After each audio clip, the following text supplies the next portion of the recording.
Hello friends, welcome to my channel. ഇന്ന് ഞാൻ സംസാരിക്കാൻ പോകുന്നത് പുത്തൂർ സുവോളജിക്കൽ പാർക്ക്, അത് തന്നെ തൃശ്ശൂരിലുള്ള ഏറ്റവും മനോഹരമായ സുവോളജിക്കൽ പാർക്കാണ് പുത്തൂരിലുള്ളത്. ഈ അടുത്ത കാലത്താണ് ഇത് സ്ഥാപിച്ചിട്ടുള്ളത്. അപ്പോൾ നമുക്ക് എല്ലാവർക്കും തൃശ്ശൂർ സുവോളജിക്കൽ പാർക്കിലേക്ക് സ്വാഗതം. ഇവിടേക്ക് പോകാൻ വേണ്ടി തൃശ്ശൂർ KSRTC ബസ് സ്റ്റാൻഡിൽ നിന്ന് 3 സർവീസുണ്ട്. ഡബിൾ ടെക്കർ ബസ്സിലാണ് സർവീസ് നടത്തുന്നത്. ഡബിൾ ടെക്കർ ബസ്സിൽ സർവീസ് നടത്തുമ്പോൾ നമുക്ക് മനോഹരമായ കാഴ്ചകൾ കാണാം.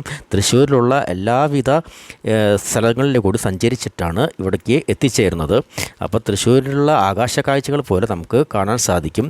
ഈ പുത്തൂർ സുവോളജിക്കൽ പാർക്കിലെ മനോഹരമായ ഈ കാഴ്ചയാണ് ഇപ്പോൾ കണ്ടുകൊണ്ടിരിക്കുന്നത്.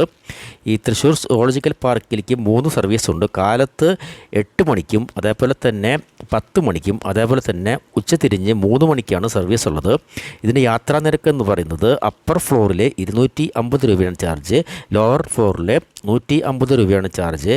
250 രൂപ കൊടുത്ത് നമുക്ക് തൃശ്ശൂർ KSRTC ബസ് സ്റ്റാൻഡിൽ നിന്ന് യാത്ര തിരിച്ച് തൃശ്ശൂർ സുവോളജിക്കൽ പാർക്കെല്ലാം തിരിച്ച് KSRTC ബസ് സ്റ്റാൻഡ് വരെ നമുക്ക് 250 രൂപ കൊടുത്താൽ മതിയാകും.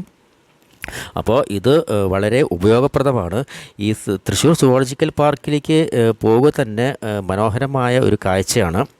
അപ്പോൾ ഇവിടെ മൃഗങ്ങളെ കാണാൻ വേണ്ടിയിട്ട് വേറെ ഭാഗത്തിൽ കൂടെയാണ് നമുക്ക് എൻട്രി ഉള്ളത്. ഇത് ബസ് റൂട്ടാണ്. ബസ് റൂട്ടിലെ കുറച്ച് മൃഗങ്ങളെ മാത്രമേ നമുക്ക് കാണാൻ സാധിക്കുള്ളൂ. അപ്പോൾ ഇത് ബസ് റൂട്ടായ കാരണം തൃശ്ശൂർ സുവോളജിക്കൽ പാർക്ക് മൊത്തത്തിൽ ചുറ്റി തിരിഞ്ഞ് നമുക്ക് കാണാൻ സാധിക്കും. വലിയ വലിയ മൃഗങ്ങളെ കാണണമെങ്കിൽ വേറെ ടിക്കറ്റ് എടുത്ത് വേണം, വേറെ എൻട്രിയാണ് അവിടേക്ക് പോകാൻ വേണ്ടി. അപ്പോൾ എല്ലാവരും ഈ യാത്രാ സൗകര്യം വേണ്ട വിധത്തിൽ ഉപയോഗിക്കുക. ഇത് നമുക്ക് ഈ ഡബിൾ ടെക്കർ ബസ്സിൽ നിന്ന് ഇറങ്ങി തിരിക്കേണ്ട ആവശ്യമില്ല. ഇതിൽ തന്നെ നമുക്ക് യാത്ര തിരിച്ച് എല്ലാ ഭാഗങ്ങളും, പുത്തൂർ സുവോളജിക്കൽ പാർക്ക് ഒരുപാട് ഏക്കറിലാണ് സ്ഥിതി ചെയ്യുന്നത്. എല്ലാ ഭാഗത്തു കൂടി നമുക്ക് യാത്ര ചെയ്ത് സൗകര്യമായിട്ട് എത്തിച്ചേരാം. താങ്ക്